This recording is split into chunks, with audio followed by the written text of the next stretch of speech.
Namaste everybody. Xin chào tất cả mọi người ạ. Welcome back. This is Himanshu from Vedic Healing Center. Chào mừng đã quay trở lại. Tôi là Himanshu, phụ trách của trung tâm Vedic Wellness.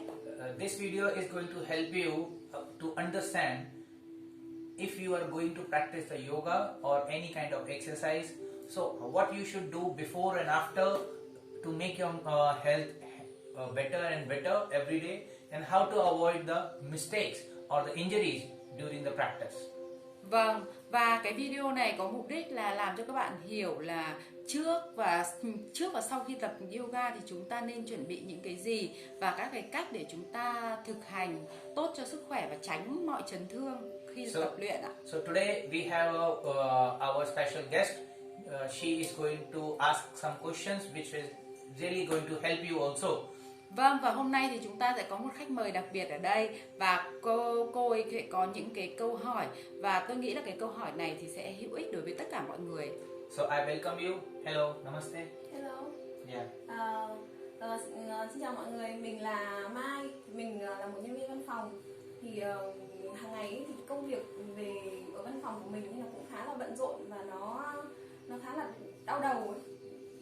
Cho nên là mình cũng muốn tìm được một cái phương pháp tập luyện để cho nó phù hợp với cả cái cơ thể của mình và để giảm stress. Yeah, her name is Mai. She's an officer and she have a lot of the pressure of the work. So she want to find the one exercise or some kind of the exercise suitable for her to keep her health, to maintain her health and distress. Yeah, thank you. It's a really very interesting question and helpful for everybody to understand that what is the difference between exercise and the yoga. Vâng, và đây là một câu hỏi rất thú vị ạ. Cái câu hỏi này cũng sẽ rất là giúp ích cho tất cả mọi người để hiểu giữa việc tập luyện yoga và cái thể dục thông thường thì lại khác nhau như thế nào ạ? So I would like to bring you the clarity between what is the meaning of exercise and what is the meaning of yoga. Vâng, và tôi cũng muốn cho các bạn hiểu rõ hơn về tập thể dục và khác nhau và thế nào là tập thể dục và thế nào là tập yoga. So first, I would like to make you understand that there is nothing wrong or right between exercise or yoga because both is made for health. Vâng, và tôi cũng muốn để cho các bạn hiểu một điều rằng là không có cái chuyện sai hay đúng ở đây.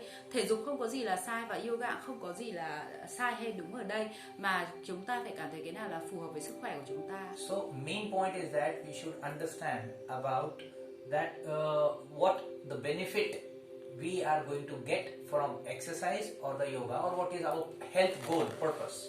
Vâng, và chúng ta cần phải hiểu rõ rằng là chúng ta sẽ khi mà chúng ta tập thể dục hay là chúng ta tập yoga thì chúng ta sẽ thu được cái lợi ích gì và cái mục đích của chúng ta là gì ạ? So I would like to explain you about what is yoga first. Đầu tiên thì chúng tôi sẽ giải thích để các bạn hiểu yoga là gì trước ạ. Yoga is a consist of many health activities.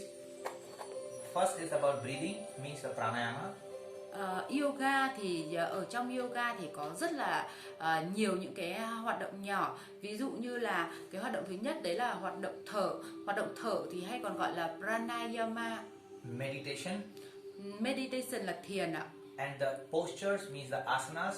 Vâng, và cái điều thứ ba nữa đấy là tư thế hay còn gọi là asana. These all are self-oriented, means we have to focus inside, so it works inside our body. Tất cả những cái hoạt động này nó đều tác động chúng ta đều phải tập từ bên trong của cơ thể của chúng ta, sử dụng nội lực của chúng ta, cho nên là chúng ta phải tập trung vào cái nội lực bên trong cơ thể mình ạ. So it brings the physical, mental and spiritual benefit to our life. Vâng, và nó sẽ mang lại cho chúng ta cái lợi ích về thể xác, tâm linh và tâm hồn chúng ta. So if you talk about only exercise, so exercise is only related to the physical body, but there is nothing related to the mental or the spiritual benefits. Vâng, và còn nếu nói về cái thể dục thể thao thông thường thì cái thể dục thể thao thông thường thì nó sẽ tác động lên cái cơ thể vật lý của chúng ta thôi ạ, và nó sẽ không tác động đến tâm hồn hay là tâm trí hay tâm linh của chúng ta. Okay. Another is about yoga is not competitive. Like there is no competition between the yoga or yoga is something non-violent, not to make you hyper or aggressive. Vâng, và yoga là không có cái sự cạnh tranh ở đây ạ. Chúng ta tập yoga là chúng ta sẽ không có cái sự cạnh tranh hay là thi đấu ở đây ạ. So it is a mindset to self-control. Vâng, và đây là chính là cái tư tưởng để chúng ta tự điều khiển cái tâm trí của mình ạ. So, but on the other side, exercises are competitive, that we have to bring our passion or like competition inside. Vâng, và cái thể dục thể thao thì thường là thể dục thể thao thông thường thì nó thường là có mang tính thi đấu ạ, và chúng ta là muốn là phải chiến thắng ạ, là có đối thủ ạ. If we talk about the yoga, so yoga are the complete techniques that work over the whole system of the body. Vâng, và nếu chúng ta nói về yoga thì chúng ta luyện tập yoga thì nó sẽ tác động đến toàn bộ tất cả các hệ thống chức năng ở bên trong cơ thể của chúng ta. For example, digestion, nervous, muscles, bone, skeleton, many systems. So it works completely over the body. Ví dụ như là khi chúng ta tập yoga thì nó sẽ tác động đến tất cả những các hệ của chúng ta, ví dụ như hệ tiêu hóa, hệ cơ, xương, khớp, hệ nội tiết, tất cả các cái hệ trong cơ thể của chúng ta đều được hoạt động ạ, đều được kích hoạt ạ. If you talk about the exercise, so exercises are working over the some muscles or some not. So somewhere it work over the some muscles here, but maybe not other. So there is always loop side, like there is something we do, something not do, so it will remain into the physical body only. Vâng, và nếu như chúng ta tập thể dục thể thao thông thường thì nó sẽ tác động đến một số cái cơ nhất định. Ví dụ như chúng ta tập cơ đùi hay cơ mông thì nó sẽ tập đến một số hệ cơ nhất định thôi, chứ nó không phải là tác động đến toàn bộ các hệ trong cơ thể của chúng ta. And last, yoga is a practice that is slow and stable, that we have to go slowly and stably with the consciousness, fully consciousness of the mind. Vâng, và một điều cuối cùng ở trong yoga đấy là khi chúng ta thực hành yoga thì chúng ta sẽ tập với một cái tâm thế rất là nhẹ nhàng, tĩnh lặng, hoàn toàn điều khiển bằng tâm trí của chúng ta. So it help you to increase the awareness upon the breath. Vâng, và nó sẽ giúp cho chúng ta tập trung vào cái hơi thở ạ. So if you develop the awareness on the breath, so it increase your energy inside. Vâng, và khi chúng ta đã kích hoạt được cái hơi thở của chúng ta lên thì nó sẽ kích hoạt được cái hệ thống năng lượng ở bên trong cơ thể chúng ta. But if we talk about the exercise, so exercises are the fast and maybe a little bit jerky or maybe some fast movement which make you hurt or painful. Vâng, và nếu như chúng ta nói về cái thể dục thể thao thông thường thì nó có thể là cái sự vận động của nó sẽ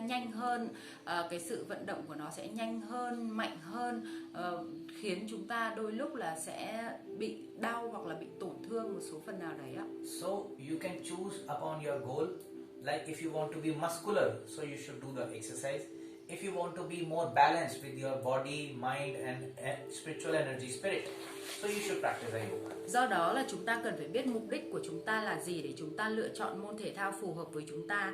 Ví dụ như chúng ta muốn là chúng ta trở thành một cái con người cơ bắp, mạnh mẽ, thì chúng ta sẽ chọn thể dục. Còn nếu như chúng ta muốn cân bằng giữa thân, tâm, trí thì chúng ta sẽ chọn yoga. I hope now you understand that what exercise you should do or what the yoga you should do. Tôi hy vọng là cái câu trả lời của tôi đã khiến cho bạn hiểu rằng là bạn sẽ nên chọn cái môn thể thao nào là phù hợp với bạn.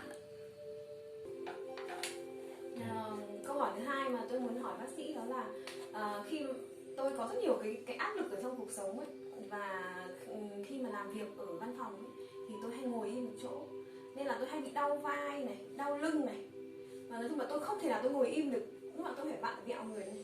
Đấy. Thì có một thắc mắc là nếu mà khi mà tôi tập những cái bài tập như thế thì nó có khiến cho tôi bớt đau đi không? Bởi vì tôi rất sợ đau. Nó có bớt đau đi không, hay là khi mà tôi tập thì nó có bị chấn thương hay không? I have too much work pressure and feel fatigue, so I feel the painful muscle and scare. If I practice exercise, so it will make me more pain or injure or not. Yes, I agree that if you practice exercise, so maybe or maybe not, but or usually soreness in the muscles as a pain come. Nếu mà bạn nói thế thì tôi hoàn toàn công nhận. Nếu như chúng ta tập thể dục thì khi mà bạn tập thể dục thì cái cơ của mình nó sẽ có bị sưng cơ lên một chút. Thì có thể có là có thể không, có thể có là có thể không. Thì cái sưng cơ đấy nó cũng sẽ khiến cho bạn bị đau. But sometimes it's just like when the pain comes, so it will make you demotivate or like not to practice exercise or something like because it's painful a lot inside the muscles. Vâng, và có thể là cái cảm giác đau cơ đấy khiến cho bạn cảm thấy là rất là ngại ngần khi mà mình nghĩ đến tập thể dục, là mình đã thấy là không muốn tập rồi, bởi vì là nó sẽ tạo ra cho bạn những cái cơn đau của cơ. But yoga is totally different, Nhưng mà yoga thì lại hoàn toàn khác. and it is safer than the exercise model. Vâng, và thực sự thì yoga thì nó sẽ an toàn hơn là cái tập thể dục. So even though it totally depends upon your healthy lifestyle, that help you to maintain your muscle, recover your muscle and energy system in the after practice yoga. Vâng, và nó cũng phải phụ thuộc vào cái lối sống, cái cách sinh hoạt của bạn hàng ngày nữa. Nếu như mà bạn duy trì cái lối sống và cái sinh hoạt hàng ngày của bạn kết hợp với yoga thì nó sẽ giúp bạn thay đổi, không bị đau. Yeah. So I would like to suggest you some tips that is really very helpful to set up your healthy lifestyle. Vâng, và tôi cũng sẽ có một số gợi ý cho bạn để bạn có thể sắp xếp cho cuộc sống của mình để có một cái cuộc sống nó lành mạnh hơn ạ. So most important thing is that when you practice yoga, don't overstretch or hurt yourself to make you feel pain. Điều thứ nhất đấy là khi mà bạn tập yoga thì bạn đừng cố gắng vượt qua cái giới hạn của cơ thể mình, đừng làm cho cái cơ thể bị đau, đừng cố kéo giãn quá mức và khiến cho cơ thể nó bị đau hoặc là chấn thương. Usually pain comes from when we do the fast movements like this or pushing ourselves a lot. Bình thường thì các cái cơn đau nó sẽ đến khi mà mình đã sử dụng lực quá nhiều hoặc là mình đã quá ép cơ thể làm quá giới hạn. Okay, or when our mind is in the stress or we are doing something in hurry, so muscles become jerk, so it make you pain a lot. Vâng, và có thể là khi mà chúng ta làm công việc trong cái áp lực, trong cái trạng thái căng thẳng và chúng ta làm quá nhanh, khi mà ở cái trạng thái đấy thì cái cơ của chúng ta nó bị cứng vào, và nếu như chúng ta cố gắng thì nó sẽ khiến cho chúng ta bị đau. So if you want to feel happy and healthy, practice experience, so you should practice listen your body. Vâng, và nếu như mà bạn muốn là tập trong cái niềm vui vẻ và hạnh phúc và tận hưởng thì chúng ta hãy tập trong cái trạng thái vui vẻ. So practice slowly Chúng ta hãy tập luyện nhẹ nhàng and focus upon the breath, và tập trung tâm trí vào hơi thở. and practice based upon your ability and body limit. Vâng, và chúng ta sẽ tập theo cái giới hạn của cơ thể của mình thôi. Second is about drink 2 to 3 liters of the water every day in whole day. Vâng, và một điều nữa là để có cuộc sống lành mạnh thì chúng ta hãy uống từ 2 đến 3 lít nước trong ngày. Or alkaline fresh fruit juice without sugar or the ice. Hoặc là chúng ta sẽ uống những cái nước hoa quả. Nước hoa quả nó có mang tính chất kiềm, không đường. Chúng ta có thể uống rải rác trong ngày. If your muscles are more weaker or you need more strength or maintain the flexibility, you should drink the turmeric with the milk. So just like make turmeric tea, a quarter spoon of the turmeric with the 1 cup of warm fresh milk. So just mix it and drink it. So it helps you to maintain the flexibility and strength in the muscles. Nếu như mà cái cơ của bạn bị yếu, bạn muốn làm khỏe cơ và tăng cường cái độ dẻo dai cho cơ thể thì bạn có thể uống một cái thìa cà phê tinh bột nghệ pha vào với lại một cốc sữa ấm, ngoáy đều lên và uống. Okay. Another is about you should have a hot oil massage. Apply over the body 10 minutes and take warm shower. It helps you to relax the muscles inside and recover the flexibility. Vâng, và một cái điều nữa là bạn có thể massage cơ thể bằng dầu nóng trong vòng 10 phút trước khi tắm. Sau đấy thì bạn sẽ tắm bằng nước nóng già thì nó cũng sẽ làm thư giãn cơ cho toàn bộ cơ thể. Fourth point is about, most important, is about breathing and meditation. So when you are going to practice a yoga class, 15 minutes before and 15 minutes after, start with the breathing, deep breathing with the full consciousness, and when you finish, just practice the meditation. So it helps you to prepare your body for the next practice and let internal body circulate the blood around the whole body system properly. Và một điều vô cùng quan trọng đấy là khi chúng ta thực hành yoga thì chúng ta phải thực hành thở và thiền. Cái thở và thiền đấy thì nó làm tăng cường cái tuần hoàn bên trong, tăng cường cái tuần hoàn của nguồn năng lượng bên trong cơ thể của chúng ta. Chúng ta phải thực hành yoga bắt đầu với lại 15 phút thở. Khi mà bạn thực hành thở thì bạn phải tập trung toàn bộ tâm trí vào hơi thở. Và trước khi kết thúc bài tập thì chúng ta cũng sẽ phải thực hành 15 phút với lại thiền. Because it improves the oxygen circulation inside the body and relax the muscle tension.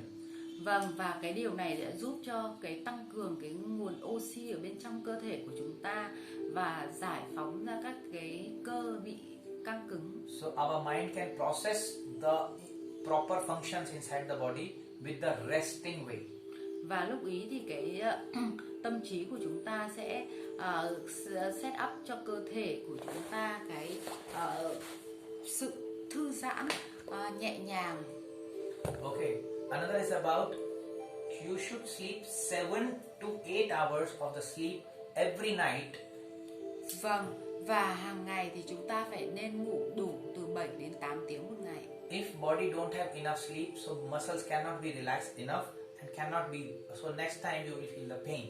Và nếu như là cơ thể của chúng ta không được ngủ đủ thì cái cơ của chúng ta nó cũng không được thư giãn đầy đủ. Và nếu như là trong tình trạng cơ nó không được thư giãn và chúng ta tập thì chúng ta sẽ thường dễ bị đau. And most important thing, no sleep in the daytime. Và một điều quan trọng nữa là chúng ta phải lưu ý là không ngủ ngày ạ. If you want to sleep, so instead of sleep, you can rest, do the short meditation in the daytime, so it helps you to let your mind function properly.